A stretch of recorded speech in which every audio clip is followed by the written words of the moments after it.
أما بعد أعوذ بالله من الشيطان الرجيم بسم الله الرحمن الرحيم لقد كان لكم في رسول الله أسوة حسنة صدق الله العظيم.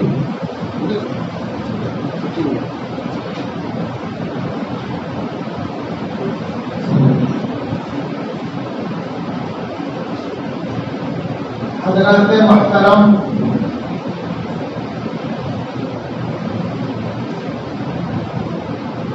اس دنیا رنگ و بو میں بہت سے ہادی، رہبر و رہنما اور قائد آئے، لیکن جو بھی آیا وہ جانے کے لیے آیا.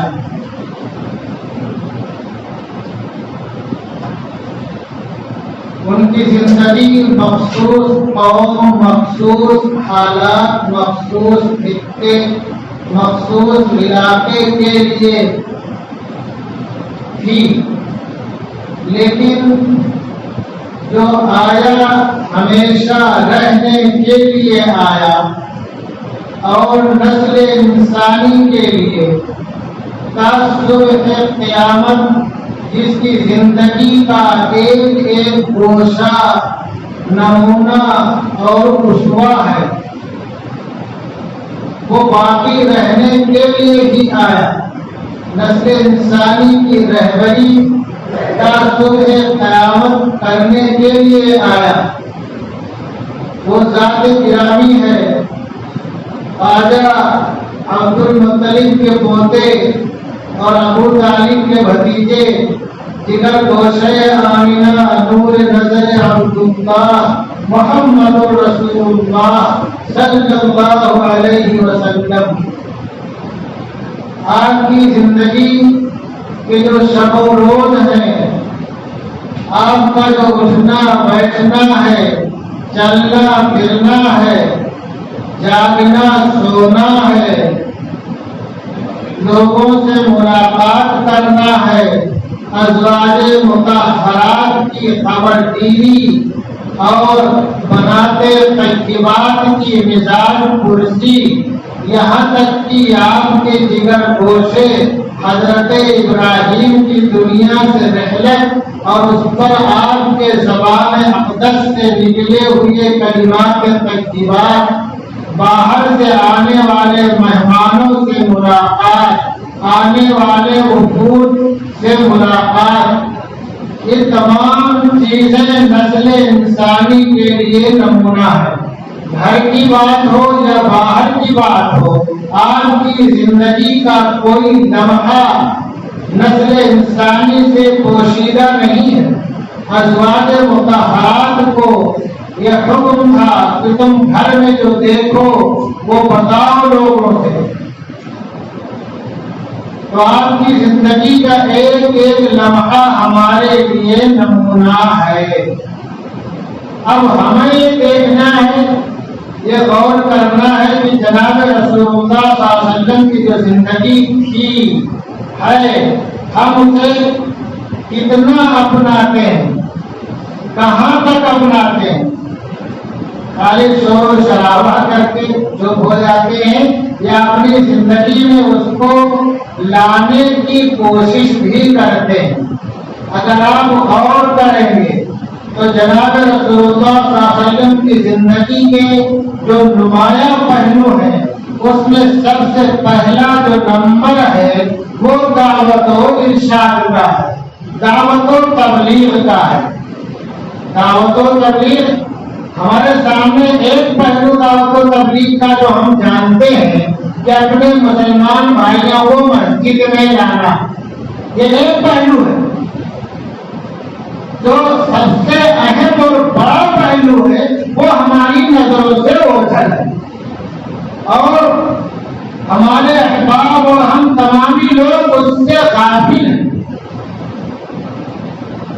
اور ابھی ان حالات میں ہم کیا بولتے ہیں کہ مناسب نہیں ہے، حالات ناگفتہ دہ ہیں، اچھے نہیں حالات، کیسے دوسروں تک ہم کلمے کی دعوت پہنچائیں.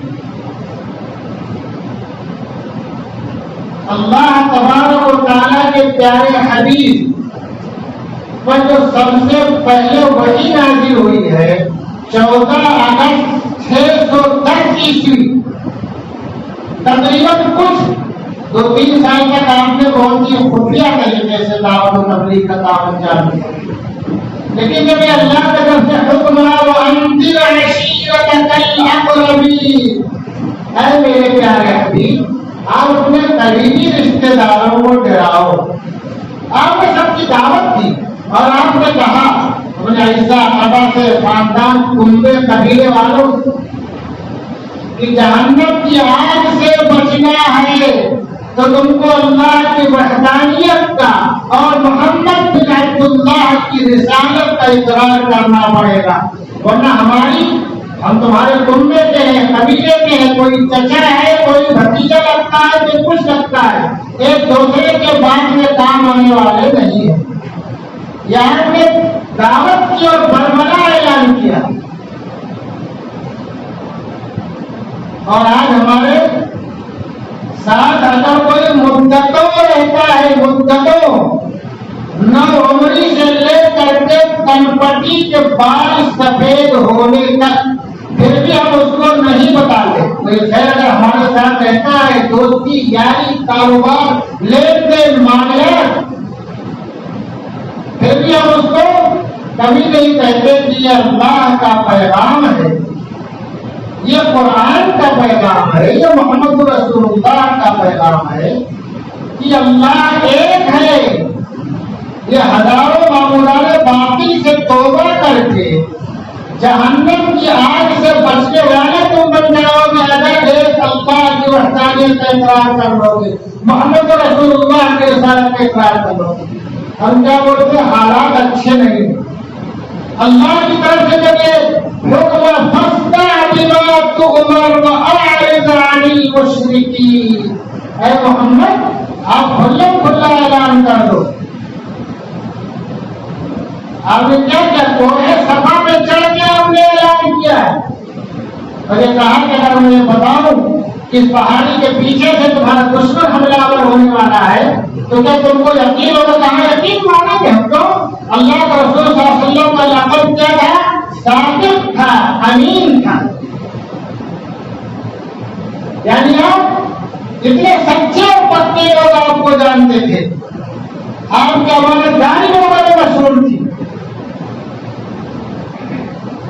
ایک جگہ پر قرآن میں اللہ نے نقل کیا کہ فقط لبثت فیکم عمرا من قبلی، میں تمہارے درمیان ایک لمبی مدت رہ چکا ہوں۔ یعنی رسول اللہ صلی اللہ علیہ وسلم کی زندگی کی سچائی، امانتداری، دیانتداری لوگوں کے سامنے تھی۔ افسوس کا مقام ہے ہم اپنے اللہ کا کلمہ دوسروں تک پہنچانے سے اس لیے بھی ڈرتے ہیں کہ خود ہم سچے نہیں، پکے نہیں، امانتدار نہیں۔ جھوٹ ہمارے پیر کے ناخن سے لے کر کے سر کی پیشانی کے بالوں تک رچا بسا ہے، دھوکہ دھڑی، بےایمانی اور ناک توڑ کے کمی جاتی۔ تو ہم یہ بھی سوچتے ہیں کس منہ سے اللہ کا پیغام بتائے دوسروں کو۔ تو اللہ کے رسول نے کیا کیا؟ صفا کے پہاڑی سے اعلان کیا۔ لوگوں کا مانے کہ ہاں دشمن حملہ کرنے والا بولے گا تو آپ نے کیا سنو؟ اللہ ایک ہے، اس کی وحدانیت کا اقرار کرو، قولوا لا الہ الا اللہ تفلحوا۔ اور یہ مکہ جگہ ہے، اس میں ایک سے ایک امیر کبیر بھی تھے، ایک سے ایک بڑے اور آواز قسم کے لوگ بھی تھے۔ آپ نے آپ کے دل میں کسی کا خوف نہیں آیا۔ آج کے جو یہ حالات ہیں اس میں جو ہم سوچتے ہیں کہ کیسے اللہ کا پیغام پہنچا ہے، حالات غیر مناسب ہوتے ہیں۔ اس وقت سے زیادہ خراب حالات نہیں ہیں۔ اس وقت جو طاغوتی طاقتیں تھیں وہ براہ راست محمد الرسول اللہ کے مقابلے میں تھی۔ جو طاغوتی طاقتیں تھیں اور جو ان کا مشن تھا، جو ان کا پلان تھا، جو ان کا منصوبہ تھا، وہ براہ راست جناب رسول اللہ صلی اللہ علیہ وسلم کی ذات اقدس کے خلاف تھا اور آپ کو اپنے سب نابود کرنے کے طرف تھے۔ پھر بھی آپ نے اعلان کیا کہ نہیں اعلان کیا؟ پھر گیا کلمہ حق کے اعلان سے ڈرے نہیں ڈرے۔ آج سکا چچا ابو لہب آپ جب رکاعت کے بازار میں میلے میں اور بھیڑ بھاڑ کی جگہوں میں آ کر اللہ کے کلمے کا اعلان کرتے تھے. آج تو ہم بھیڑ بھاڑ کی جگہوں سے بچتے ہیں, اپنی شناخت چھپاتے ہیں, پہچان چھپاتے ہیں کہ یہ اس کو معلوم نہ پڑ جائے ہم مسلمان ہیں. کتنے افسوس کا مقام ہے. ہم اپنی پہچان چھپاتے ہیں بھیڑ بھاڑ کی جگہوں سے, بہت جگہوں سے, کہ سامنے والے کو معلوم نہ پڑ جائے کہ مسلمان ہے. ارے مسلمانوں, تمہاری تو پہچان یہی ہے کہ تم مسلمان ہو, اور یہ جو جان ہے, جو زندگی ہے, اس کا ایک وقت مقرر ہے, نہ اس کے ایک سیکنڈ آگے ہونا ہے, نہ ایک سیکنڈ پیچھے ہونا. اور اگر کبھی ایسی کوئی نوبت آ جائے تو جان دی ہوئی وسیع کی تھی, حق تو یہ ہے کہ حق ادا نہ ہوا. اللہ کے برحقیق کا ارشاد ہے کہ من کان آخر کلامہ لا الہ الا اللہ, من کان آخر کلامہ لا الہ الا اللہ دخل الجنہ. تو یہ آخری کلام لا الہ الا اللہ کب ہوگا؟ جب کہ تم اپنے آپ کو مسلمان ظاہر کرو گے تب ہوگا. چھپا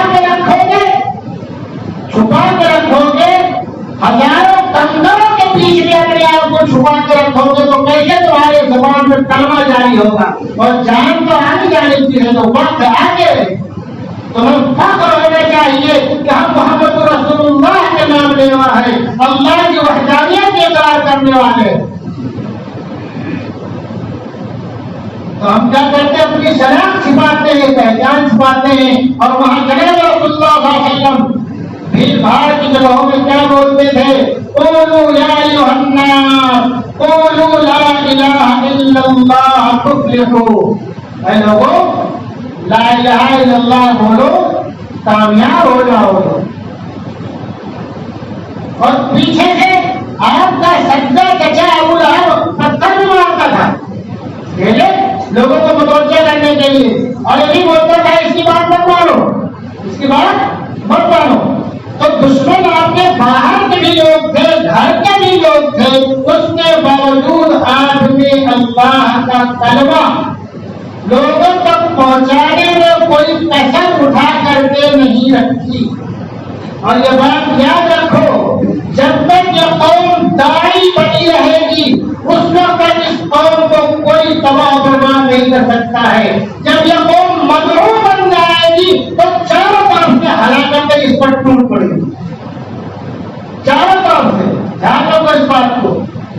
یہ قوم جہاں بھی گئی ہے, داعی بن کر کے گئی ہے, وہاں اس کے بلندی, کامیابی اور کامیابی کے جھنڈے گاڑے ہیں. اور جہاں یہ قوم گئی ہے جیب بھرنے کے لیے تو وہ دونوں بار تباہ بربادی ہو گئی. آپ تاریخ پڑھو, تاریخ کی کتابوں کا مطالعہ کرو, مسلم تجار کی زندگی دیکھو, داعیان اسلام کی زندگی دیکھو, کہ جب بھی داعی بن کر کے گئے ہیں, کہیں بھی گئے ہیں اور رہے ہیں تو ہمیشہ کامیاب رہے. تو جناب رسول اللہ صلی اللہ علیہ وسلم کی زندگی کا جو سب سے اہم پہلو ہے وہ کیا ہے؟ اللہ کے یا رسول اے میرے محبوب, جو تمہارے رب کی طرف سے تم پر جو اتارا گیا ہے اس کو لوگوں تک پہنچاؤ.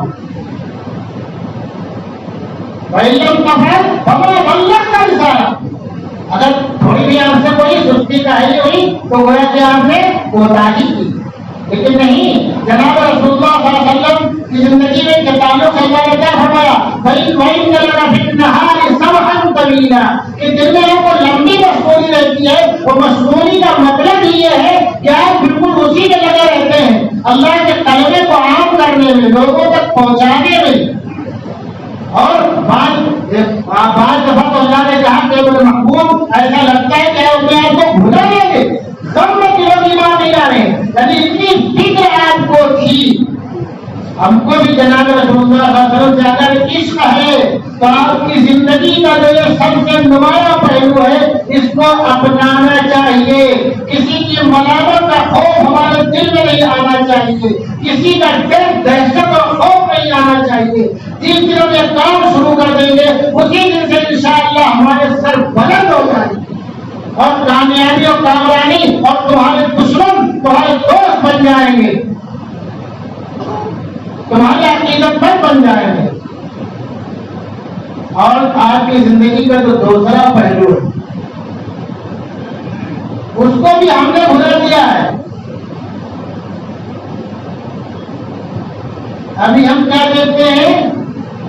موٹا اور باریک دیکھ کر کے مدد کرتے ہیں، اپنا اور پرایا دیکھ کر کے مدد کرتے ہیں۔ آپ کی زندگی کا جو دوسرا نمایاں پہلو ہے مستضعفین کی، کمزوروں کی، ضعیفوں کی، پریشان حال لوگوں کی، مظلوموں کی دستگیری کرنا، خیال کرنا۔ یہ وصف تو آپ نے نبوت کے اعلان سے پہلے ہی تھا۔ آج ہم تو برابر زکات سے ہی نکالتے ہیں، کمزوروں کی مدد کیا کریں گے؟ ہیلے بہانے کر کے ٹالتے رہتے ہیں، ضعیفوں کی، مظلوموں کی، غریبوں کی، یتیموں کی کیا مدد؟ یعنی اچانک کہیں طوفان آ گیا، سیلاب آ گیا، پھول پھول ہو گیا تو تھوڑا بہت دے کے چھٹی کر دیتے۔ جب جناب رسول اللہ صلی اللہ علیہ وسلم پر وحی کا نزول ہوا، کچھ گھبراہٹ محسوس کی، آپ نے گھر پہ آئے تو بھائی خدیجہ نے میں دیکھا تو کہا، کیا کہا؟ کلا واللہ لا یخزیک اللہ ابدا، ہرگز نہیں، اللہ تو آپ کو کبھی بھی ضائع نہیں کرے گا۔ کیوں؟ انک لتصل الرحم، آپ صلہ رحمی کرتے ہیں۔ آج ہمارے دل و دماغ سے صلہ رحمی کا مطلب بھی نکل چکا ہے۔ بات گھروں میں تو بیٹا باپ کا مخالف ہے، باپ بیٹے کا مخالف ہے، بھائی بھائی کا مخالف ہے۔ کیوں؟ اس واسطے کہ ہم نے اپنی زندگی شرعی اصول پر نہیں ڈالی تو معاملات بگڑ گئے، ایک دوسرے کے گالی دشمن ہو گئے۔ کیوں گالی دشمن ہو گئے؟ اس واسطے کہ ہماری زندگی کا جو خلاصہ کیا ہے؟ روپے پیسہ جمع کرنا، پراپرٹی بنانا، اس میں تھوڑا آگے پیچھے ہوا تو ایک دوسرے کے مخالف ہو گئے۔ کیا فرمائیں الرحم، آپ صلہ رحمی کرتے یعنی ایک دوسرے کا بڑا خیال کرتے ہیں، ایسا ہوا کا خیال کرتے ہیں، دوسروں کا خیال کرتے ہیں۔ اور کیا فرمایا؟ وَتَقْسِمُ الْمَعْدُومَ، جو کمزور ہے، تنگ دست ہے، محتاج ہے، بے روزگار ہے، آپ ان کے لیے کماتے ہیں، مطلب ان کی مدد کرتے ہیں۔ ہم غور کریں، اور یہ جو کمزور، تنگ دست، محتاج کی مدد کرنا ہے، یہاں پہ جو مائی خدیجہ فرما رہی ہیں، یہ مسلمان نہیں، یہ خالی مسلمان۔ اس وقت کتنے لوگ ایمان لائے؟ ایمان لائے تھے اس وقت جب وحی کا نزول ہوا تو کرو دیکھا جائے تو کوئی ایمان والا نہیں تھا۔ جب وحی کا نزول ہوا ہے، آپ نے اعلان کیا ہے بعد میں وحدانیت، اللہ کی وحدانیت کا اقرار کرو، یا اس سے پہلے کی آپ کی زندگی ہے کہ آپ غریبوں کی، بیواؤں کی، یتیموں کی، مجبوروں کی، مظلوموں کی مدد کرتے ہیں۔ تو تنگ دستوں کی، محتاجوں کی مدد اس میں انسانیت کی بنیاد پر کرنی چاہیے۔ افسوس کہ آج ہم سے یہ چیز ختم ہو چکی ہے۔ کبھی طوفان پھینک کے مسئلہ والا آگے تو کر دیتے ہیں، کیونکہ مولانا والا کے اب اعلان کرتے تو مجبوری دینا پڑتا ہے کہ نہیں؟ ورنہ ہمارے پڑوس میں کوئی غریب ہے، کون ہے، اس کا کوئی مطلب نہیں ہونا چاہیے۔ محتاج ہے تو اس کی مدد ہونی چاہیے، تنگ دست ہے تو اس کی مدد ہونی چاہیے، اس کے گھر میں چورا نہیں چل رہا ہے تو اس کا خیال کرنا چاہیے، تمہارا کوئی جاننے سننے والا ہے ایسے کوئی پریشان آ اس کی مدد ہونی چاہیے۔ اور کیا فرمایا آگے؟ اور ہم مہمانوں کی ضیافت کرتے، مہمانوں کی ضیافت کرتے۔ آج ہمارا مہمان کون ہوتا ہے کہ ہمارا رشتے ناطے دار ہو، ہے کہ نہیں؟ اللہ کے رسول صلی اللہ علیہ وسلم رشتہ ناطا نہیں دیکھتے تھے، اس کو بھی مہمان ہو اس کی ضیافت کرتے تھے، میزبانی سرداری کرتے تھے. اور ایک لمبا واقعہ کتاب میں ایک یہودی کا جو مہنگی تلوار لے کے آیا اور آپ کے یہاں اس نے قیام کیا اور اچھا کھانا خوب جم کے کھا لیا اور پھر بستر خراب ہو گیا اور تلوار چھوڑ کے بھاگ گیا. تلوار بھول گیا, چھوڑ کے نہیں تھا, ان کی تلوار جو کچھ پھر بعد میں واپس آئے ہوئے کہا رسول اللہ صلی اللہ علیہ وسلم صفائی کر رہے ہیں. تو ہم کیا کرتے ہیں, اپنے جو خاص رشتے دار ہے اسی کی ضیافت قبول کرتے ہیں, اور وہ بھی اگر کبھی بھیٹایا آ جائے تو ہمارے چہرے پہ سیدھا ہو جاتا آ کیا ملا وجہ پریشان ہے کہ نہیں. اور آگے کیا فرمایا, وَتُعِينُ عَلَى نَوَائِبِ الْحَقِّ, یہ آپ جو ہے حق کے سلسلے میں پریشان حال لوگوں کی مدد کرتے ہیں. حق کے سلسلے میں پریشان حال لوگوں کی مدد کرتے. اب ہم حق کے سلسلے میں مدد نہیں کرتے, ہم تو کہتے ہیں کہ اپنے کون ہے اس کی مدد کریں گے. کوئی اختلاف ہو جائے, لین دین کا مسئلہ ہو جائے, کوئی معاملہ ہو جائے تو ہم کیا دیکھیں گے کہ اپنا کون ہے اس کی مدد کریں گے, نہیں دیکھیں گے کہ حق پہ ہے یا نہ حق پہ. جناب رسول اللہ صلی اللہ علیہ وسلم کی عمر مبارک جب کی 30 سال تھی, اس وقت کا ایک بہت مشہور واقعہ ہے حلف الفضول کے نام سے, کتابوں میں دیکھ لینا, علماء سے معلوم کر لینا. قبیلہ زبیدی کا ایک شخص اس کا لین دین تھا عاص بن وائل کے پاس. عاص بن وائل بڑا رئیس آدمی تھا, وہ بہت ٹائم کا پیسہ نہیں دے رہا تھا. جناب رسول اللہ صلی اللہ علیہ وسلم نے عاص بن وائل سے طے کر کے اس قبیلہ زبیدی کا حق دلایا. کیا دلایا؟ حق دلایا. یہ کیا بات تھی؟ یہ انصاف اور عدل کی بات تھی, ایک مظلوم کی مدد کرنی تھی. تو آج ہم مظلوم دیکھ کے مدد نہیں کرتے, ہم اپنا قریبی دیکھ کے مدد کرتے ہیں. اپنے خاندان کا کون ہے, اپنے سرنیم والا کون ہے, اپنے مذہب والا کون ہے, اپنا رشتے دار کون ہے, حق اور نہ حق نہیں دیکھتے. تو جو دوسری صفت ہے جناب رسول اللہ صلی اللہ علیہ وسلم کی, آپ کی زندگی کا جو بہت ہی اہم جز ہے وہ کیا ہے, مظلوموں مجبوروں بے کسوں کی مدد کرنا. پہلی چیز کیا بتایا میں نے, دعوت و تبلیغ, اور یہ دوسری چیز بتایا میں نے. تیسری چیز, جو تیسری چیز ہے یہ بھی بہت اہم ہے, بہت اہم ہے. افسوس یہ کہ تیسری چیز بھی ہمارے ذہن سے اب نکلی جا رہی ہے. ہمارے ذہن میں تو آ رہی ہے لیکن اس کا جو اصل جز ہے وہ ہمارے ذہن سے نکلا جا رہا ہے.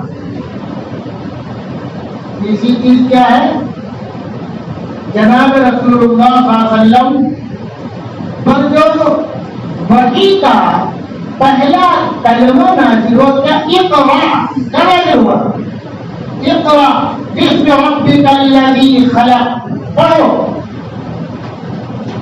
افسوس یہ ہے کہ آج ہمارے بھائی بند اسی سے دور بھاگ رہے ہیں, اور اگر پڑھ بھی رہے ہیں تو جو اس کا جزء لاجرفت ہے وہ جز جو کہ جدا نہیں ہو سکتا پڑھائی سے. ایک مسلمان کے ذہن سے, اس کے گھرانے سے, اس کے خاندان سے, اس کے دل و دماغ سے اس کو ہم چھوڑ کر اس سے باہر رہے. آپ نے کیا فرمایا, اللہ نے کہا کہ اقرا باسم ربک الذی خلق, پڑھو اس رب کے نام سے جس نے کہ پیدا کیا. آج ہمارے بچے پڑھ رہے ہیں, بہت پڑھ رہے ہیں, کتنے پڑھ رہے ہیں بچے, ڈاکٹر انجینئر کی بن گئی, بہت سی جتنا بننا چاہو اتنا نہیں بنے گی, بن ہے کچھ مسئلے تو بنی رہے نا, لیکن جو اہم جز ہے اللہ کا نام اس سے غافل ہو رہے ہیں کہ نہیں غافل ہو رہے. کتنے ایسے آپ کو ڈاکٹر اور انجینئر اور بڑے بڑے جاب ہولڈر مل ملیں گے کہ جن کو جنازے کی دعا یاد ہو, جن کو نماز کی ترکیب یاد ہو.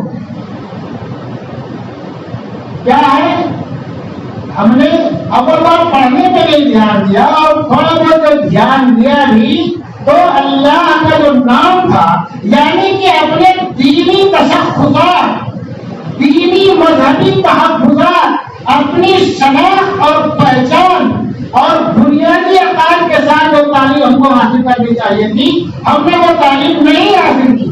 ہم اپنے عقائد سے دور ہو گئے، دینی تشخصات سے دور ہو گئے، بنیادی چیزوں سے دور ہو گئے. تعلیم کی بہت اہمیت ہے، تعلیم کی بہت اہمیت ہے، لیکن اپنے دینی تشخصات کے ساتھ تعلیم کی اہمیت کے بارے سمجھنا چاہیے. سمجھو اس بات کو کہ جناب رسول اللہ صلی اللہ علیہ وسلم مکہ مکرمہ میں تشریف فرما ہے اور وہاں کے حالات بہت ہی ناگفتہ بھی ہیں. اس کے باوجود 2 گھروں میں پڑھائی جاری تھی، تعلیمی سلسلہ جاری تھا، کم سے کم 2 گھروں اور بھی آؤ بھائی میں نہ ہو. ایک تو حضرت عمر رضی اللہ تعالیٰ عنہ کی بہن حضرت فاطمہ کے گھر نہیں تھا. حضرت عمر رضی اللہ تعالیٰ عنہ کے ایمان لانے کا واقعہ وہی تو بنی ان کی بہن. اور دوسرا دار ارقم میں، اور ایک عجیب ایک مورخ ہے برادری، انہوں نے کہا مکہ میں 17 مرد اور 3 عورتیں پڑھنے والی تھی. کتنے؟ 17 مرد جن کو لکھنا پڑھنا آتا تھا. یعنی وہاں لکھنے پڑھنے کا مزاج نہیں تھا، لیکن جناب رسول اللہ صلی اللہ علیہ وسلم نے ابتدائی مرحلے میں دار ارقم میں اور حضرت فاطمہ رضی اللہ عنہا کے گھر میں تعلیم و تعلم کا سلسلہ جاری کیا. یعنی تعلیم و تعلم، پڑھنا پڑھانا، لکھنا پڑھنا، اس کی کتنی اہمیت ہے. اور مدینہ منورہ جب آپ تشریف لے گئے، جب آپ مدینہ منورہ تشریف لے گئے، ہجرت کرنے پر مکہ والوں نے مجبور کر دیا، تو وہاں آپ نے یہودیوں کا جو مدرسہ بنا تھا، یہ یہودی جو قوم ہے یہ شروع سے بہت مہین دماغ رکھتی ہے. وہ مہین کا لفظ استعمال کر رہا ہوں، باریک مہین بولا، بہت مہین دماغ رکھتی ہے. اس کو یہ معلوم ہے کہ ابھی دنیا اور دنیاوی ترقی اور اس میں فساد و بگاڑ کا راز کیا، وہ اس وقت سے محنت کرے پائے تعلیم. وہ جانتی ہے ابھی جو کنجی ہے اور چابی ہے، ابھی یہ شمشیر و سنان کا زمانہ نہیں ہے. گھوڑے کی پشت پر اور احمد سرا کے ساتھ میدان میں اتر کر کے لوگوں کو فتح کرنے، علاقوں کو فتح کرنے کا زمانہ نہیں. جس کے پاس علم کی کنجی ہوگی اسی کے ہاتھ میں کامیابی اور کامرانی کا جھنڈا ہوگا. تو یہ وہ بہت پہلے سے باریک اس پہ محنت کرے گی. اس وقت بھی جبکہ مدینہ منورہ میں میرے خیال سے 11 لوگ یا 3 لوگ جو ہے پڑھنے والے تھے. یہ واقعی نے لکھا ہے کہ مدینہ منورہ میں ہم کوئی 11 افراد جو ہے لکھنا پڑھنا جانتے تھے. کتنے افراد؟ کوئی 11 افراد. اس وقت جو ہے مدینہ منورہ میں ان کا بیت المدارس تھا. ان کا یہودیوں کا بیت المدارس تھا. جناب رسول اللہ صلی اللہ علیہ وسلم نے جب مبارک قدم مدینہ منورہ میں پہنچے اور پڑے تو آپ نے بیت المدارس کا دورہ کیا، یہودیوں کے اسکول کا، مدرسے کا دورہ کیا. یہ خالی اس لیے بتا رہا ہوں کہ جناب رسول اللہ صلی اللہ علیہ وسلم کی نگاہ میں پڑھنے پڑھانے کی کتنی اہمیت تھی، کتنا مقام تھا. اور اس سے یہ بھی معلوم پڑتا ہے کہ غیروں کے مدرسوں اسکولوں میں اپنے بچے پڑھ سکتے ہیں. شرط کیا ہے؟ اقرأ باسم ربک الذی خلق. اقرأ باسم، کہ اللہ کا نام ان کے دماغ میں بیٹھ جائے، بنیادی عقائد ان کے دماغ میں بیٹھ جائے. اور جب غزوہ بدر کا واقعہ پیش آیا، یہ مکہ کے بڑے بڑے جو ہے لوگ جہنم رسید ہو گئے بہت سے، اور بہت سے گرفتار ہو کر کے آ گئے. تو جناب رسول اللہ صلی اللہ علیہ وسلم نے ارشاد فرمایا اس وقت ایک آدمی کا فدیہ 4000 درہم تھا. کتنا تھا؟ 4000 درہم کو چھوڑ دیا. ہم نے کہا جس کو لکھنا پڑھنا آتا ہے وہ کم از کم 10 آدمیوں کو لکھنا پڑھنا سکھا دے.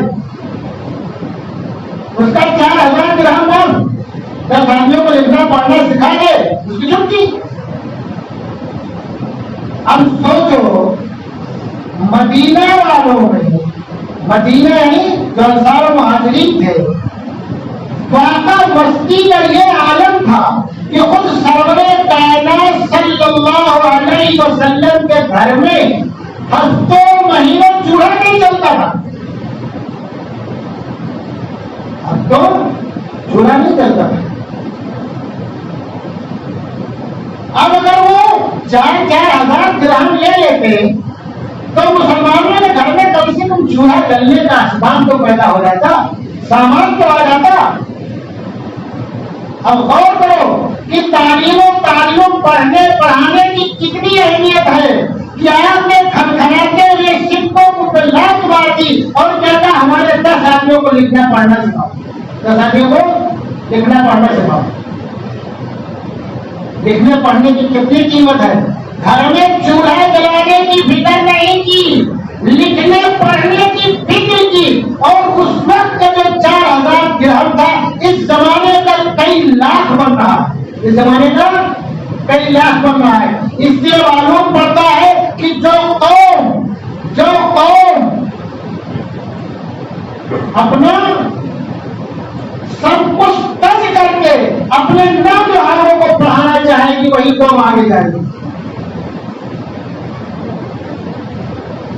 سب کچھ تج کر کے ہم چاہیں لوگوں مسلح کھائیں گی، ہم چاہیں کہ بنگلے میں رہیں گی، اے سی سے باہر نہ نکلے اور ہمارے بچے اچھے سے پڑھ بھی لیں. اور مشکل اگر آپ کو اپنے رجحانوں کو آگے بڑھانا ہے، قوم کی، ملت کی، وطن کی، ملک کی اگر خدمت کرنے کا جذبہ ہے تو آپ کو گھر پھونک کر کے تماشا دیکھنا پڑے گا، نمک روٹی میں گزارا کرنا پڑے گا، پتلے میں گزارا کرنا پڑے گا. ہفتے میں کئی دن آپ کو فاقہ اپاس کرنا پڑے گا، لیکن اپنے بچے کی فیس کے لیے، اعلیٰ تعلیم کے لیے آپ کو روپیہ جمع کرنا پڑے گا. اپنا پیٹ کاٹ کر کے آپ کو پڑھانا پڑے گا. یہ کہاں سے سبق ملا ہم کو؟ جناب رسول اللہ صلی اللہ علیہ وسلم کی زندگی سے ہمیں سبق ملا ہے. اور ہم کیا کرتے ہیں؟ آج ہمارا حال کیا ہے؟ ہم پڑھنے پہ روپیہ نہیں خرچ کرتے. پیسے کے پاس دوڑ لگائیں گے، چکر لگائیں گے، اور کیا کیا کریں گے کہ کہیں سے کچھ مل جائے، بچے کی فیس جمع ہو جائے. لیکن جب شادی کا موقع آئے گا، جتنے میں بچے کی 1-2 سال کی میڈیکل کی یا ٹیکنیکل یا انجینئرنگ کی آپ فیس جمع کر سکتے تھے، اس سے کہیں زیادہ خرچ کر کے آپ محض اپنے شادی ہال کا پنڈال بنواتے. اس کے بعد یہ بولتے ہم پیچھے ہیں. پیچھے رہو گے نا. شادی کے خالی پنڈال کی نمائش پہ تمہارے بچے کی جتنی فیس 2 سال کی ہو سکتی تھی، اس سے زیادہ تم شادی ہال میں خرچ کر رہے ہو. ابھی کھانے کا پیسہ الگ ہے، نمائش کا پیسہ الگ ہے، سب جوڑے گھوڑے میں کیا کیا وہ چیزیں تو اسلام میں تھی جس کی کوئی اہمیت نہیں ہے، جس کی کوئی اہمیت نہیں ہے. ہم اس پہ لاکھوں روپیہ پھونک دیتے ہیں، پراپرٹی بیچ کے روپیہ پھونک دیتے ہیں. اور اسلام میں جس کی اتنی اہمیت ہے کہ سب سے پہلے تو وہی نازل ہو رہی ہے، یہ سب کا لفظ نازل ہو رہی ہے، اس کو ہم تشخص ڈال دیتے ہیں. اتنی اہمیت ہے کہ جناب رسول اللہ صلی اللہ علیہ وسلم نے اور آپ کے صحابہ کرام نے فاقہ کرنے کا وعدہ کر لیا، لیکن وہ فدیے میں پیسہ لینا بہتر نہیں سمجھا، بلکہ اپنے قوم کو پڑھانا بہتر سمجھا. اتنی اہمیت ہے ہم اس کو پیچھے ڈال رہے ہیں، اور جس کی کوئی اہمیت نہیں، کوئی حیثیت نہیں، اس میں ہم لاکھوں روپیہ پھونک رہے ہیں. پھر بھی ہم کیا بولتے ہیں؟ ہم بہت پیچھے ہیں، ہم بہت پیچھے ہیں. یہ حالات ایسے ہیں کہ آج کل اور ایسے حالات آنے والے ہیں کہ بہت کم کاروباری لوگ خوشحال رہ پائیں گے. پوری دنیا میں ایسے حالات بنتے جا رہے ہیں. جو تعلیم یافتہ لوگ ہیں وہ خود خوشحال رہیں گے، ان کی قوم کو خوشحال رکھنے کی کوشش کریں گے، اپنے خاندان اور کنبے کو خوشحال رکھنے کی کوشش کریں گے.